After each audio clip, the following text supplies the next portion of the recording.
Savior, my King, my everything.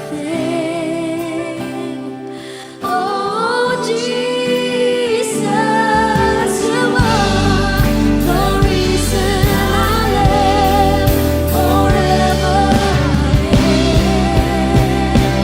My all to you, my Savior, my King, my everything. Oh, Jesus, you are the reason I live forever.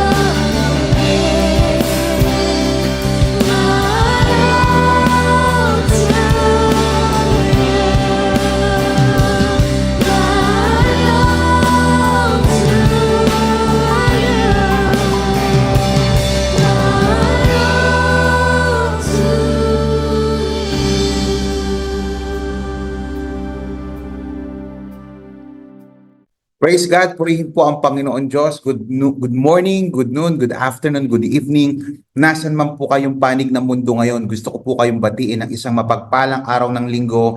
And I hope that you are all doing well. Ano man po ang ating mga pinagdadaanan ngayon, ikaw man ay nag-aaral, nagtatrabaho, nagninegosyo, ikaw man ay may pamilya or meron kang girlfriend or boyfriend. Basta ang pinupunto ng sinasabi ko ngayon, ano man ang season ng life mo at ano man ang pinagdadaanan mo, matindi man ito, challenging, gusto kong sabihin sa iyo na mas marami pa rin tayong mga bagay na dapat kong ipagpasalamat sa ating pong Panginoon. Today po, nasa third installment na po tayo ng ating pong May series entitled Under Construction. Can you type that in the chat, under construction? Pinag-usapan natin that you are a work in progress. Kaya naman po napakagandang isipin, it motivates us na magpatuloy and it challenge us no, na lalo pong lumapit sa Diyos since na siya po yung tumutulong sa atin para lalo pa tayong maging mas mapagpatawad, lalo pa tayong mag-mature. You know what? We've been talking about maturity for the past 2 weeks. And right now, maganda po yung katanungan na atin pong sasagutin ngayon. Paano nga ba tayo magkaroon ng isang tinatawag na fruitful life?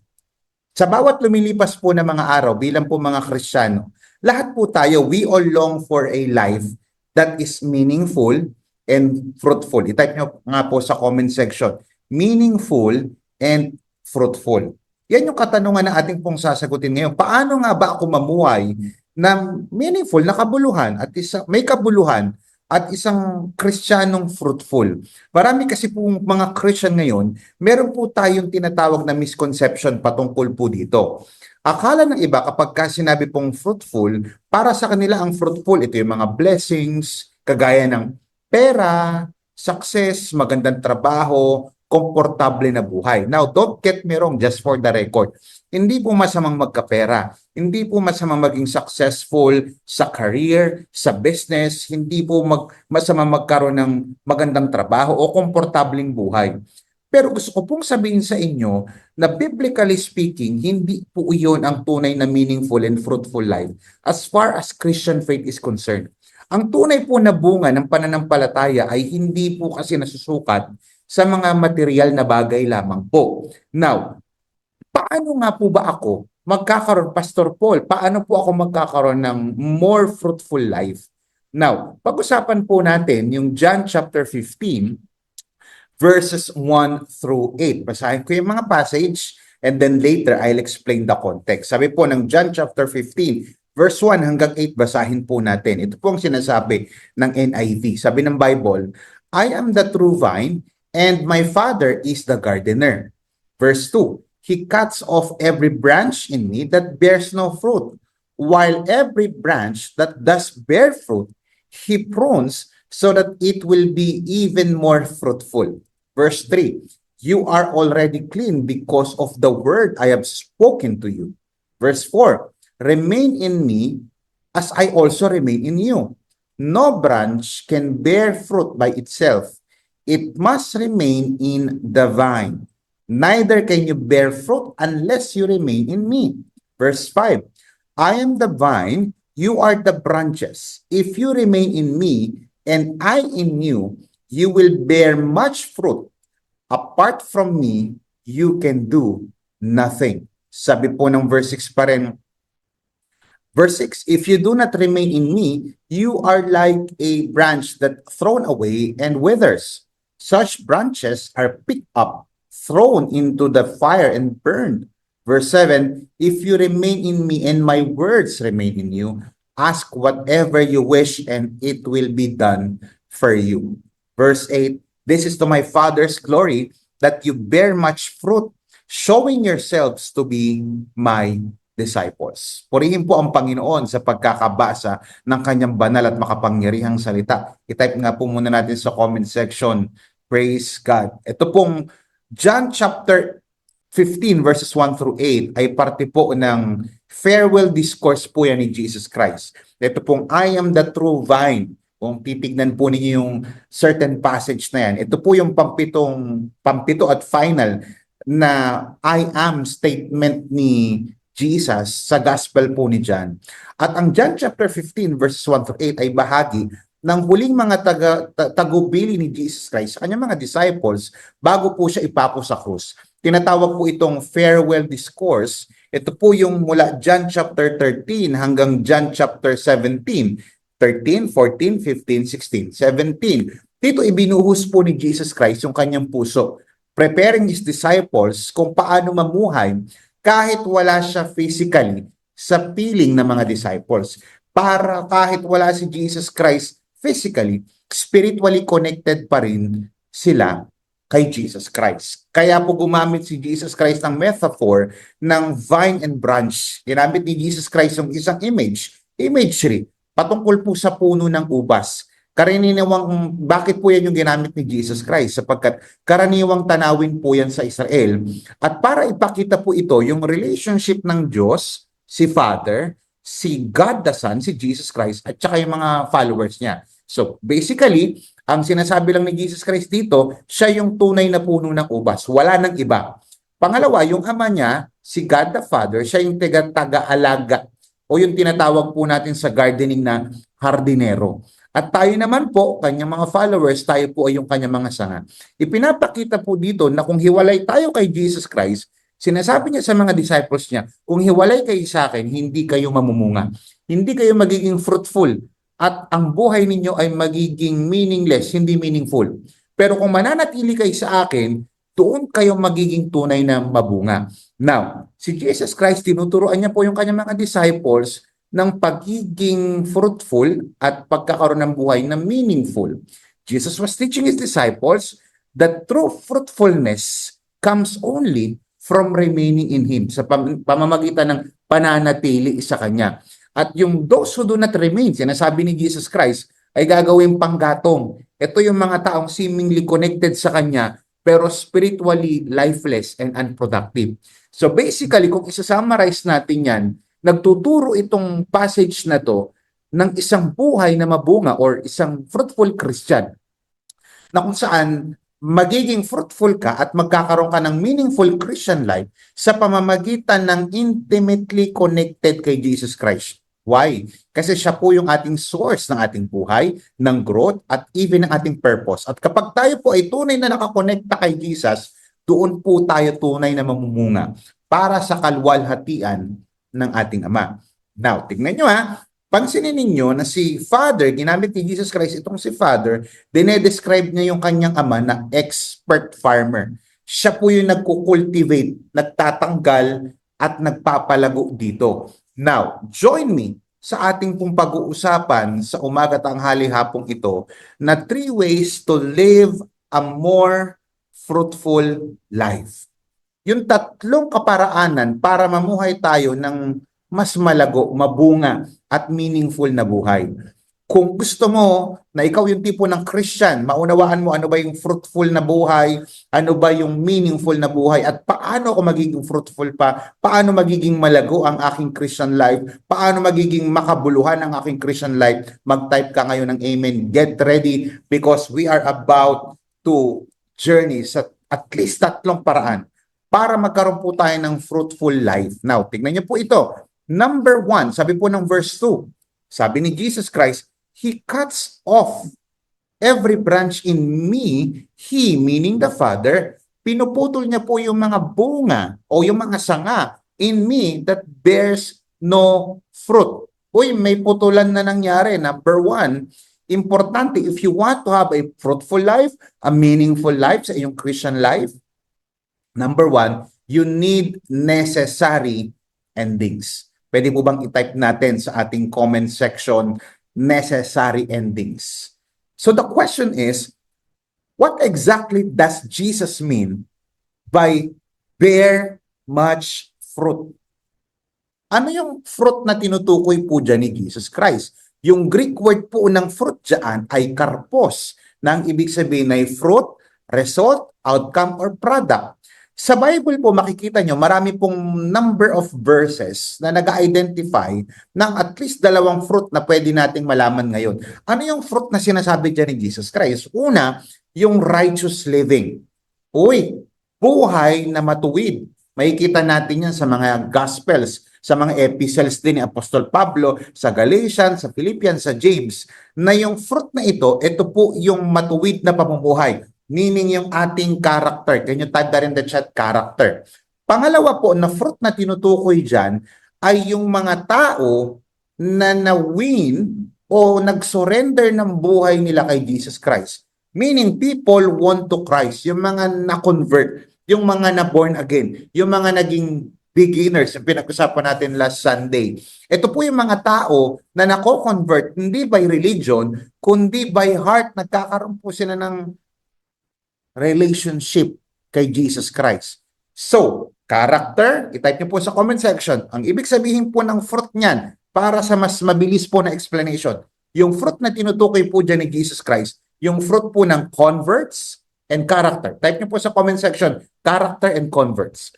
Now, if you want to live a more fruitful life, gusto mo magkaroon ng meaning ang iyong buhay, gusto mo magkaroon ng bunga ang iyong buhay, bunga ng biblical na fruit, there must be necessary endings. Meron pong dapat matapos sa buhay mo. Meron dapat putulin. Meron dapat tanggalin. Why? Because cutting a bad thing is God's business. Yan po ang ginagawa ni Lord. Una sa lahat, cutting a bad thing is God's business. Sabi ng verse 2, He cuts off every branch in me that bears no fruit. What does cutting off every branch in me bears no fruit refers to? Ano ibig sabihin niya dyan? Sa John chapter 15, ginamit ni Jesus Christ, ulitin ko, yung imagery patungkol sa ubasan. Siya ang true vine, tayo ang mga sanga at ang ating Diyos Ama, siya po yung gardener. Sa verse 2, makikita natin na si God the Father ay active. Can you type that in the chat? Active. He is active. Hindi siya yung create tapos wala na. Hindi. He is a relational God. Our God, pinapakita po ng scripture, lalong-lalo na sa passage na ito, itong Ama na gardener, expert na gardener, is active in taking care of the vine. Hindi lang siya basa-basa nanonood, pinuputol niya yung mga unfruitful branch. Pakinggan nyo maigi ito, what can we learn from this? Gusto ko pong sabihin sa inyo mga kapatid na hindi lahat ng seemingly connected kay Christ ay namumunga. Hindi lahat ng pumupunta sa church tunay na namumunga. Hindi lahat na nagsasabing Christian namumunga. Yung iba attached lang by name kay Jesus. Christian ako, dito ako umaattend, pero walang bunga ng pagsunod at pagbabago. Paano ko malalaman kung tunay akong namumunga at tunay akong connected sa vine kay Jesus? May buhay na pagsunod at may buhay na pagbabago. Meaning, meron ng changes sa kanyang attitude, sa isip, sa pagsasalita, sa paggawa. Ang ating Diyos po bilang gardener ay hindi natutuwa sa mga sanga na walang silbi. Di ba sabi nga niya, pinuputol niya, He takes action. Isipin mo yung isang halaman na paso, merong dahon na sanga na natutuyo. Hindi na ito lalago kasi merong part ng branch niya na merong patay. So, ang gagawin niya, kailangan niya itong putulin. Alam niya na mga plantito at mga plantita natin. Pinuputol niya. Pinuputol ng mga plantito at saka mga plantita natin. Bakit? Kasi kumakain ito ng nutrients pero wala naman siyang silbi. Meaning, listen to this, scientifically it's explained that it stops the plant from growing healthy. Kaya kinakailangan alisin at tanggalin para umusbog pa lalo pa siyang lumago. Ganon din po pagdating sa buhay natin. Minsan may mga sanga, come on, type na rin the chat, sanga. Minsan may mga sanga po sa buhay natin na kinakailangan pong putulin para lalo pa po tayong lumago. Ito po yung ating mga wrong habits, yung mga bad habits, yung mga bisyo. 'Di ba sabi natin last Sunday, hindi naman porkit Christian ka na agad-agad mawawala yung bisyo. Yung iba sa atin, yung mga baby Christian, mapapasugal pa rin yan, mapapamura pa rin, mapapanood pa rin ng mga hindi magagandang panonoorin. Pero as time goes by, si God the Father, active siya, expert gardener, inalintulad ni Christ, yung kanyang ama na expert gardener, na kung saan meron siyang desire at intensyon na tanggalin yung mga mali sa atin. Yung mga wrong relationships, yung mga maling mindsets.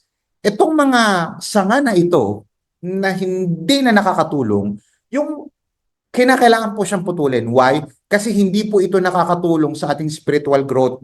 So kung ikaw po ay estudyante, nag-aaral, nagtatrabaho, ikaw ay nanay, tatay, anumang season ng buhay mo, kinakailangan, Lord, sabihin mo sa Panginoon, Lord, ano yung mga bagay na hindi na po nakakatulong sa spiritual growth ko? And si God, bilang mapagmahal na gardener, ay may karapatang putulin yun. Kaya huwag kang matakot kapag ka may tinatanggal si Lord sa buhay mo. Let me just repeat it. Huwag kang matakot kapag may tinatanggal si Lord sa buhay mo. Maybe it's not bearing fruit.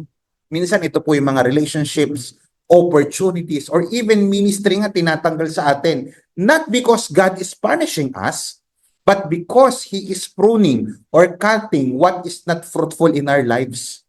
Tanungin kita ngayon, meron bang area sa buhay mo na parang pinuputol ni Lord? Don't resist. When God is pruning you, when God is cutting something from your life, do not resist. Cooperate. Type na rin the chat, cooperate. Makipagtulungan ka. Trust the gardener. Bakit? Kung hindi ito nakakatulong sa paglago mo kay Kristo, pakinggan maigi. Kung hindi na ito nakakatulong sa paglago mo kay Kristo, hayaan mong si Lord na ang magputol nito. The gardener, our Father, looks for any branch. Tinitignan niya yung mga branch na mga kanyang mga disciples na hindi na nagbe-bear ng fruit. Ang ating Ama sa Langit, mga kapatid, ay may tatanggalin sa buhay natin. Lalong-lalo na kung itong mga bagay na ito ay nakakasira sa atin. Pangalawa, unending can be a good thing. Una, cutting a bad thing is God's business. Trabaho ng Diyos yan. Pangalawa, ang trabaho pala natin, ang trabaho ni Lord, magputol. Ang trabaho natin, mag-cooperate. Pangalawa, unending can be a good thing. He cuts off every branch in me that bears no fruit. Sabi ng verse 2, while every branch that does bear fruit, merong namumunga, meron namang hindi, pinuputol niya kasi walang silbi. Pangalawa, while every branch that bears fruit, ibig sabihin merong bunga, pero may pinuputol pa rin. Ang tawag po dyan, pruning. Pakitype sa comment section, pruning. Sabi ng Bible, He prunes so that it will be even more fruitful. Uy, pinuputol pa rin. Kaya lang, hindi kagaya nung una na talagang pinuputol yung branch. Ito, may branch na namumunga, may fruit, pero may pruning pong tinatawag. Gusto ko sabihin sa inyo that good things begin when bad things end. If you want to live a more fruitful life, meaningful life, there must be a necessary ending. Meron pong dapat matapos. Kanina, sinabi ko nga, si Jesus Christ, ini-illustrate niya yung ama, tagapangalaga, siya yung pumuputol sa mga sanga na hindi namumunga. At pakinggan mo maigi. Sa pangalawang part nitong verse na to, pinuprune naman niya ang mga namumunga para mas lalo pang mamunga. Ibig sabihin, may mga bahagi ng buhay natin, pakinggan maigi, na kinakailangan tapusin ni Lord. Kinakailangan niya i-end. Maaring kinakailangan may tapusing relationship para mag-umpisa ang bagong relationship. May kinakailangan tapusing opportunity para magkaroon ng bagong business opportunity. May kinakailangan tapusin ang comfort zone para lalo siya mag-grow. Old habits. Pero hindi niya ito ginagawa para saktan tayo. Ginagawa niya ito para palayain tayo sa mga sagabal at ilapit tayo sa masaganang buhay. Kapatid, may mga tinatanggal sa iyo si Lord, hindi para pahirapan ka, kundi para palagawin ka. Imagine mo yung isang, let me just give you an example. May isang kakilala ako na young professionals na nawalan ng trabaho. Sa una, akala niya ito ay katapusan na ng kanyang buhay. Ito na yung katapusan ng kanyang karir, ito na yung katapusan ng kanyang, alam mo na yun, masaganang buhay. Pero na-realize niya na doon siya tinuruan ng Diyos. Tinuruan siya ng Diyos magtiwala, tinuruan siya ni Lord na manampalataya. Alam niyo ba, natuto siyang magnegosyo. At ngayon, ginagamit niya yung kanyang business para ma-bless ng ibang tao, ma-bless ang simbahan ng Diyos. Listen to this. Sometimes, yung mga opportunity na akala natin para sa atin, pinuputol ni Lord dahil merong greater things na ibibigay sa si Lord. God's no today is a setup for His bigger yes tomorrow. May mga tinatapos si Lord sa buhay natin para makapag-umpisa tayo ng panibago. Tanungin kita ngayon, may mga tinapos ba si Lord sa buhay mo ngayon na ayaw mong bitawan? You need to let go of those things. Kasi paano ibibigay ni Lord yung matitinding bagay kung sa mga maliliit na bagay hindi mo mabitawan? May mga bagay bang hindi na healthy na pinipilit mo pero kinakailangan na mag-end? Huwag kang matakot sa pruning, kapatid. Ang bawat pagputol ng Diyos ay may layuning magpalago. Pakinggan maigi, minsan kinakailangan may mawala para may mas magandang tumubo. Tandaan niyo po yan. Whether ito ay sa relationship, sa opportunity, whether ito ay sa pamilya, minsan kinakailangan may mawala para may mas magandang tumubo. Kaya ano man ang pinagdadaanan mo ngayon, seemingly parang negative, parang naputol, bla bla bla, naputol ang kuryente, naputol ang connection, tandaan mo may kinakailangan maputol, may kinakailangan mawala para may mas magandang tumubo. Palakpakan po natin ang ating Panginoon. Point number 2, sabi po ng verse 2, He cuts off every branch in me that bears no fruit, while every branch that does bear fruit, He prunes so that it will be even more fruitful. Sabi ng verse 3, you are already clean because of the word I have spoken to you. Pangalawa, paano ako makaka-experience ng mas effective o mas fruitful at meaningful na buhay? Kinakailangan mo ng tough love. Come on, type that in the chat, tough love. Ito yung matibay na pag-ibig ng Diyos. There must be a tough love. After cutting the branches, yung gardener gets down to prune each branch. Yung pruning, masakit yan. At nasasyak dyan yung plant. But in the hands of a skillful vine dresser, kagaya ng ating Ama, the vine remains healthy and produces maximum fruit every year. Ganon din po pagdating sa ating buhay. Ang ating pong Diyos Ama, He does pruning in our lives. Why? So that I will become healthy, so that you and I will become healthy and bear much fruit or spiritual fruit. Pag sinabi pong pruning, pruning is the removal of all the things that prevent growth. Ano mang humihinto, nagpapahinto sa atin sa paglago natin, ano man ang nagpapahinto sa'yo sa prayer meeting, ano man ang nagpapahinto sa'yo para hindi ka makapag-life group, makapag-church, ano man ang nagpapahinto sa'yo para hindi ka makapag-devotion, ano man ang nagpapahinto sa'yo para hindi ka makapag-training, para hindi ka makapag-disciple, para hindi ka makapag-serve kay Lord, kinakailangan putulin niya ni Lord. Why? Number 1, because pruning is good for your spiritual health.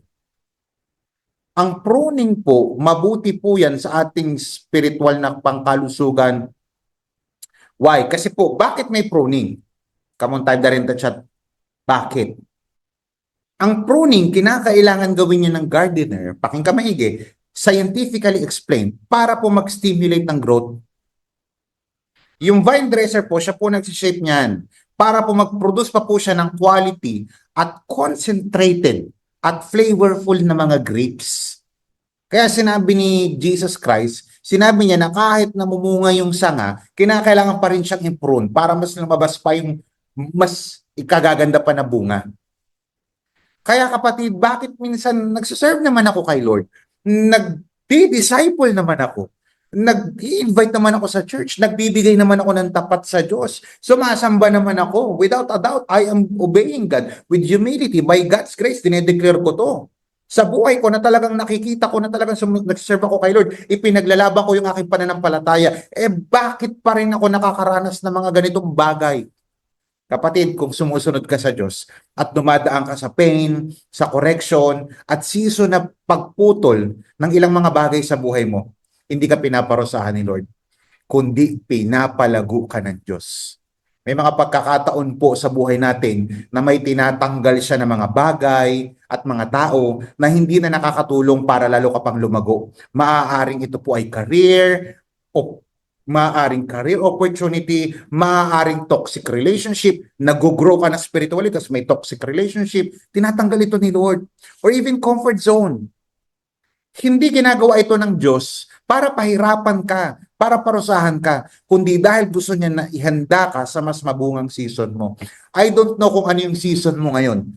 Perhaps meron kang matinding pinagdadaanan, but let me tell you this, ma-excite ka sa new season na ibibigay sa'yo ni Lord. Ano man ang pain na tinadaanan mo, after breaking, there is breakthrough. Be ready for your breakthrough. Come on, type that in the chat. Be ready for your breakthrough. Huwag kang matakot sa pruning. Kung ikaw ay tunay na may relationship kay Jesus, expect na may season ng pagpuputol. Pakinggan maigi. 3 P's. Pagpuputol, paglilinis, at pagsasanay. Testing. Kaya evaluate mo yung buhay mo. May mga areas ba sa buhay ko ngayon na pinapaputol na ni Lord, pero pinipilit mo pa rin hawakan. Kinakailangan mo na siyang i-let go. Trust the gardener. God is not punishing you. He is pruning you. Let me just repeat it. God is not punishing you. He is pruning you. Because His goal is not just to make you look good. Hindi lang para gawing makinis yung balat mo, mukhang appearing ka sa mata ng ibang tao. Maniwala kayo, makinig po kayo maigi. Hindi po masama mag-ayos. Mag-makeup sa mga babae, mag-ayos ng pangangatawan sa mga lalaki, magbihis ng tama, okay yun, yung panglabas.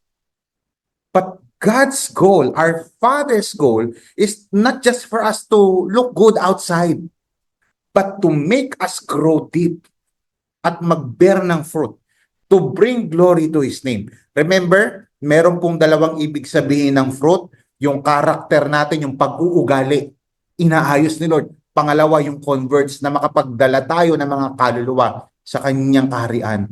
Pangalawa, bakit napakaganda po ng pruning? Because pruning is good for spiritual harvest. Sabi ng Bible, so that it will be even more fruitful. Without pruning, mga kapatid, the fruit for the season will be dramatically diminished. Kaya, importante po ang pruning. Mga kapatid, ano man po yung mga pinagdadaanan natin pain ngayon, this is the reality na kinakailangan po nating harapin. The reality is that we will not have a pain-free life. Meron po talaga tayong mga pagdadaanan, mga sakit. Pero gusto kong isipin nyo that God is pruning me para lalo po ako maging fruitful. Ang mga suffering na hinahayaan ng Diyos, ang mga suffering ay hinahayaan ng Diyos para mamunga po tayo. Sa totoo lang, ginagamit niya yung mga sakit natin, yung mga paghihirap natin, yung mga challenging na proseso para itulak po tayo sa mas mabunga, fruitful, at meaningful, productive na Christian life. Hindi niya tayo sinasaktan, paulit-ulit ko po yan. Kasi yan po yung minsan sinasabi ng mga tao, pinaparusahan ako ng Diyos. May mga time naman pinaparusahan talaga tayo ng Diyos because of our disobedience. But the moment na lalo kang sumusunod kay Lord, bakit may mga problema pa rin? Hindi po mauubusan ng problema. Hindi ka sinasaktan o pinahihirapan ng Diyos. Hinuhubog ka kasi gusto ka ni Lord palaguin. Sabi ng Bible, you are already clean because of the word I have spoken to you. Ang salita po ng Diyos, meron pong crucial role po yan sa paglilinis sa ating buhay. Tanungin kita, kaninong salita ka exposed lately? Kaninong salita ang madalas mong pakinggan? Listen to this very carefully. If you're a Christian, you need to expose yourself sa salita ng Diyos. Hindi kung kani-kaninong salita. Kung salita lang ng tao at salita ng mundo, masisira ka, mawawasa ka. And sometimes, ang salita ng mundo, yung pa yung salita na kung saan iyayakap ng ibang tao, causing us to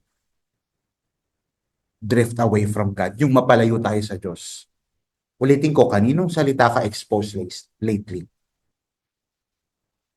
You expose yourself to the Word of God. Why? Because as we expose ourselves to the Word of God, He makes us more and more like Jesus. Remember, the ultimate goal of maturity, the ultimate goal of every Christian is for us to be like Christ.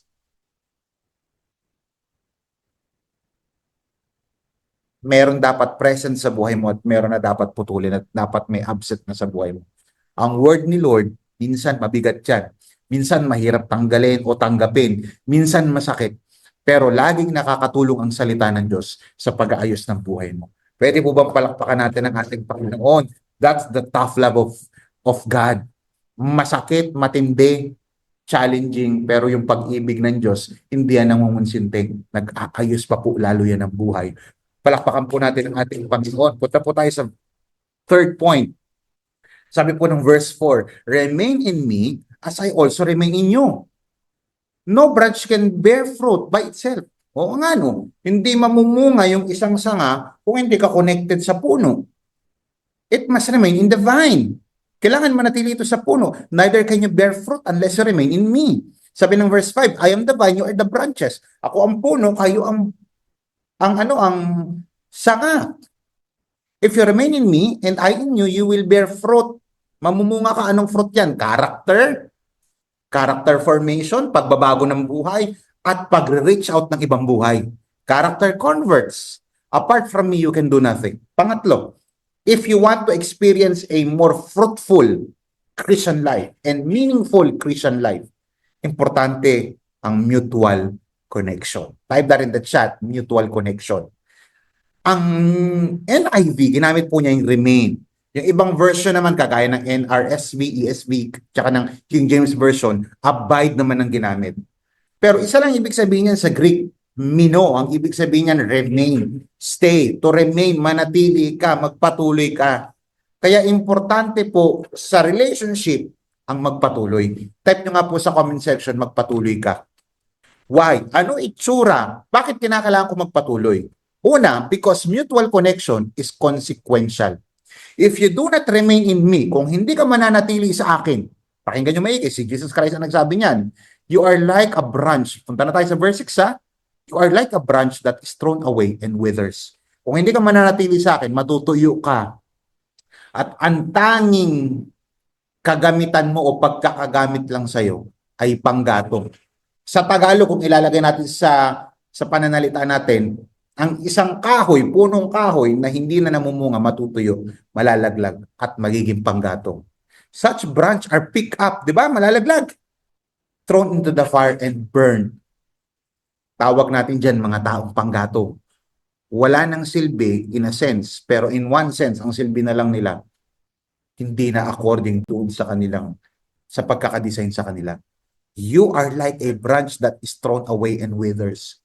Hindi ito basta-basta separation lang, maniwala kayo. May consequence ito.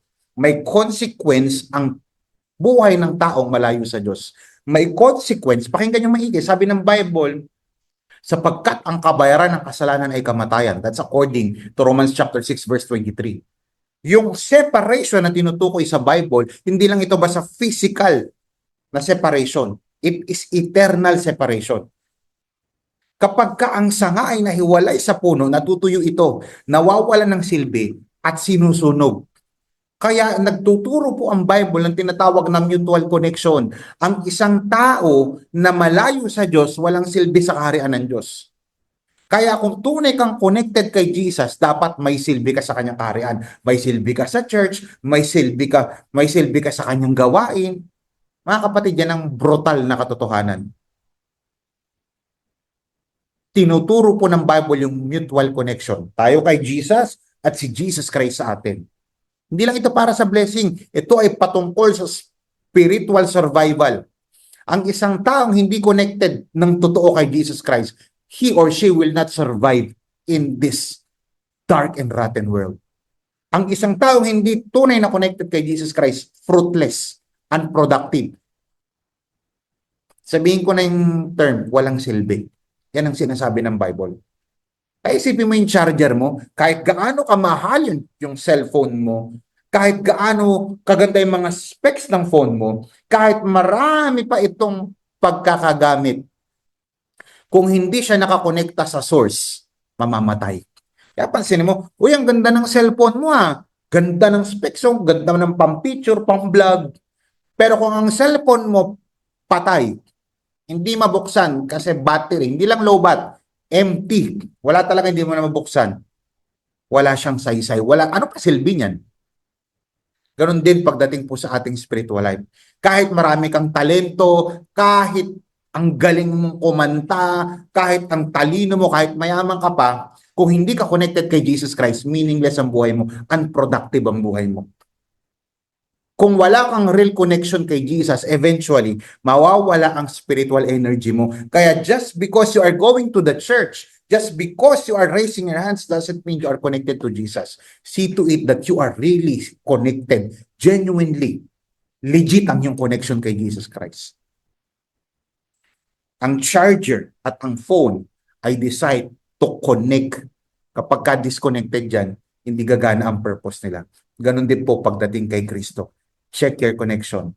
Do not settle for just yung religion na appearance na okay ako, pero sa totoo lang, disconnected, wala ng energy, wala ng power. Stay rooted by daily abiding, yung pagsunod mo sa Diyos. Paano ako mananatiling connected kay Lord? Sumunod ka sa Diyos. Ano pa yung maganda sa mutual connection natin kay Jesus? Una, may consequence yan. Ang isang taong hindi tunay connected kay Lord, dito sa mundo, unproductive. Lahat ng gagawin niya para sa kay Lord, burden, pabigat. Hindi siya joy.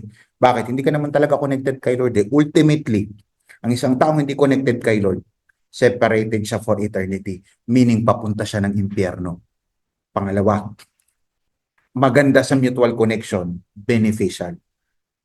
Ask whatever you wish, and it will be done for you. Of course, yung iba naman, yay! Parang blank check ba yan? No, no, no, no, no. Of course, hindi naman lahat ng hihilingin mo ay tutugunin ng Diyos. Kaya meron nga, and my words remain in you, sabi ng verse 7, if you remain in me, and my words, yung salita ko, remain in you. Yan. Hindi po ito blank check ha, na lahat na lang nangihingin mo. Instead, His words lives in us. Dapat may salita ka ng Diyos. Kasi kapag may salita ka ng Diyos, ang salita ng Diyos ang magpapabago ng desire mo. Remember last week, pinag-usapan natin, therefore, if anyone is in Christ, he is a new creation. Ang new creation may new identity. Ang new creation may new desire. If you continually connect yourself with Jesus, magbabago ka ng desire. Uumpisahan mo ng gustuhin ang gusto ng Diyos. Yung ayaw ng Diyos, ayaw mo na rin. Dati kasi, yung gusto ng Diyos, ayaw mo. Yung ayaw ng Diyos, yun yung gusto mo. Pero the moment na ikaw ay truly connected, may mutual connection ka kay Jesus, we begin to want what God wants. Yung gusto ng Diyos, gusto mo na ngayon. Kaya kahit sa prayer life, gusto mo yung prayer meeting, gusto mo yan. Lord, kung ano yung kalooban mo, yan ang masusunod. Kaya importante, tignan nyo to saglit. 1 John 5:14. This is the remarkable degree of confidence which we, as believers, are entitled to. Ito maganda. Before Him. That if we ask anything, pakita sa comment section anything, kahit ano, hingin mo. Sasagutin ba ni Lord? Basta pakinggan mo tong verse na to. Anything according to His will. Yan. That is consistent with His plan and purpose. Anything pala na hiningin mo, sasagutin ni Lord, maniwala ka. Basta, according to His will. Ibig sabihin, pag sinabing according to His will, consistent siya sa plano ng Diyos at purpose ng Diyos sa buhay mo. Anything na hilingin mo kay Lord, sasagutin ni Lord. Sa timing niya at pagkakataon niya, basta consistent sa plano niya at saka sa purpose niya. At pinakikinggan ka ng Diyos. Ini-emphasize ni John dito, John emphasizes praying for what pleases God, not what pleases us. Kaya ka nagpipray, hindi para ma-please ka. Nagpipray ka para ma-please si God. When we talk to God, hindi dapat tayo magde-demand ng gusto natin kay Lord. Kundi dapat, hingin natin kay Lord, Lord, ano yung gusto mo sa buhay ko? Lord, what do you want from my life? Evaluate natin yung connection natin kay Lord. Am I just visiting Jesus? Or am I remaining in Him? Bisita lang ba ito? O talagang dito na nakatira si Jesus Christ sa buhay ko? Let God's word remain in you. Huwag mo lang basta basahin. Isa puso, isa buhay, ipamuhay. Tatlong ay. Sulat nyo sa comment section. Isa puso, isa buhay, ipamuhay. Kapatid, i-align mo ang puso mo sa puso ng Diyos. You pray. Pray like Jesus. Kung ano kalooban ni Lord, kung ano kalooban ng Ama, yun ang masusunod. Listen to this. When your connection with Jesus is mutual, you don't just survive, you thrive. Why? Because in that deep connection, you'll discover. Ano discover mo? Nadidiscover mo na nakikinig si God. At si Lord nagre-respond. At si God, sinasagot niya yung panalangin mo based on His purpose and in His plan in your life. Dapat according pa rin po sa word ni Lord ang ating panalangin. Isa pa, Word of God kasi ang nagpapatatag sa faith natin. Romans chapter 10 verse 17. So faith comes from hearing and hearing by the word of God. Gusto mong lumago ang iyong pananampalataya, keep on hearing, listening, and reading God's word. Kapag ka humingi ka ayon sa word of God, ask whatever you wish. Yan ang ibig sabihin ng verse na yan, and it will be done for you. Tandaan, si Lord ay tumutugon sa big time na panalangin. Yung panalangin na according to His plan, dalawang P, according to His plan and according to His purpose. If you want to live a more fruitful life, there must be a mutual connection between you and God. In conclusion, 3 ways to live a more fruitful life, meaningful life. Number 1, importante ang necessary endings. May kinakailangan putulin, tapusin sa buhay mo na hindi maganda at hindi nakakatulong. You need cutting and you need pruning. Pangalawa, importante ang tough love. Si God, hindi po siya konsentidor na Diyos. Ang tunay na nagmamahal, itinatama ka sa pagkakamali. Importante ang mutual connection mo kay God through Jesus Christ. Ano purpose ng mga bagay na ito? Bakit ito sinabi ni Jesus Christ? Let me end with verse 8. Sabi ng verse 8, "This is to my Father's glory, that you bear much fruit, showing yourselves to be my disciples." Bakit importante ang necessary endings, ang pagiging tough ni Lord sa kanyang love, at ang mutual connection? Kasi naluluwalhati ang Ama kapag ka lumalago ka. If you are growing, if you are being productive, and if you are being fruitful in your Christian life, converts, character, yan ang fruit. Pag lumalago ka, kapag fruitful ka, naluluwalhati ang Ama. This is to my Father's glory, that you bear much fruit. Character. Pag naayos ang buhay at may nababagong buhay dahil sa iyo, mayroong nako-convert na kaluluwa from darkness to light, from the kingdom of Satan to the kingdom of God, naluluwalhati si God. That's the ultimate goal of our life. To give God the glory each and every single day of our lives. Kaya mag-umpisa ka na maging disciple ni Jesus Christ. Sabi paano ko malalaman kapag ka-disciple ko ito? Sabi ni Jesus Christ, showing yourselves to be my disciples if you are giving God the glory at kapag ka meron kang fruit. Kapag wala kang fruit, walang pagbabagong buhay at walang buhay na nababago, baka hindi ka disciple ni Lord. Let us pray. Father, in the name of Jesus, salamat po Panginoon sa napakagandang mensahe na yung pinagkaloob. If you are hearing this message for the first time, you've been invited. And if you are struggling right now, at na-realize mo you need to have a personal relationship with Jesus, what I am offering right now is not a brand new religion, nor brand new sect or denomination. What I am offering to you right now is a relationship with God through Jesus. Kung ikaw yung tipo ng tao na gusto mong connect sa Lord, meron ka mga pinagdadaanan, may mga broken relationship kang pinagdaanan, meron kang pinagdadaanang matindi sa pera, sa kalusugan. If you want to have a new relationship, brand new relationship with Jesus, kinakailangan tapusin mo ang relationship mo sa mundo, yung relationship mo sa past mo. Accept Christ as your Lord and Savior. Sabi mo lang, Lord, I admit that I'm a sinner. I admit that I cannot save myself. I cannot change myself. I cannot even transform myself. I need you in my life, and I need you to save me from this bad life. God, I admit that I'm a sinner. I cannot save myself. I believe in your finished work on the cross, not on my good works. And starting today, I am confessing that you are my Lord and Savior. Lord, I want to live for you. Lord, I am willing to cooperate. Ano man yung mga dapat putulin, Ano yung mga dapat i-cut at ano yung mga dapat i-prune. Here I am, Lord. I am offering my life. I am surrendering my life.